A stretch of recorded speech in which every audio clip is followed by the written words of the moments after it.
haven't done the job. And the last caller brings up a lot of points critical of Farrell. How could he leave this guy in? How could he do this? How could he do that?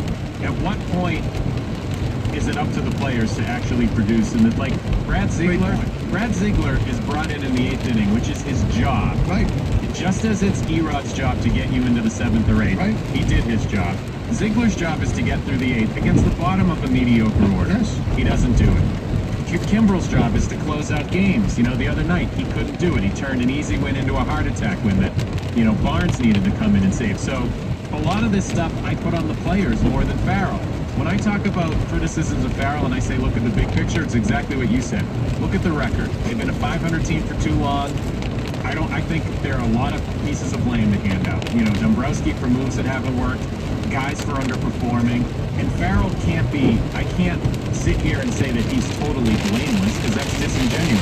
He deserves his share as well, and he would be the first to admit that he's one of the most accountable guys you'll ever be around. But at the end of the day, I look at these players and say, you've got to get the job done. It's that he can't go up there and hold your hand and throw the pitch for you. You've got to throw a strike, Frank Campbell. 617-779-7937. Tony's in Bridgewater. Hi, Tony. Hey, how you doing? Good. Hey, you guys were talking about Dick Rabbit a minute ago. We referred to... Wait a minute, hold on. Is this another Tony from Bridgewater? This is the under the radar Tony.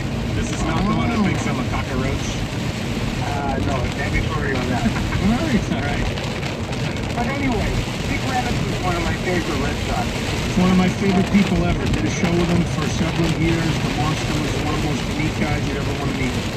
Yeah, and I think not only was I never met him while he was football, obviously, but he was probably one of the best Red Sox pitchers I've ever seen. He had the largest ears of any human being you've ever seen. That's the biggest hands. Oh, it's holy his cow! head, First time I shook his hand, it Yeah, was it's like, like a- oh my it's like a god, it's glove. like first baseman.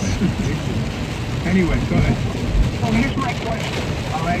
This thing, and I've heard him on the radio, like the wussification that I think was used today, the term about how they should treat pitches. But in a game, pitching 8 innings in relief. And the Red Sox, can you say stuff on the radio? Because they didn't. No. All right, well, anyway, they weren't very good. But he was the team. And all of a sudden, he was maybe a half a mile on his fastball or whatever, and it didn't have the movement. And so his thing was like, yeah, they should let pitches, like you used the reference, guys can run 5 miles and they can run 6. Maybe he was wrong about that, and I'm just curious as to your opinion. Yeah, he threw 150 innings a year in relief. That's not sustainable, and it wasn't. He had 3 great years, and then he was done. Look, these decisions that teams are making, a la Steven Strasburg shut down in the middle of the pennant race, Aaron Sanchez in Toronto will only do a 6-man rotation, looking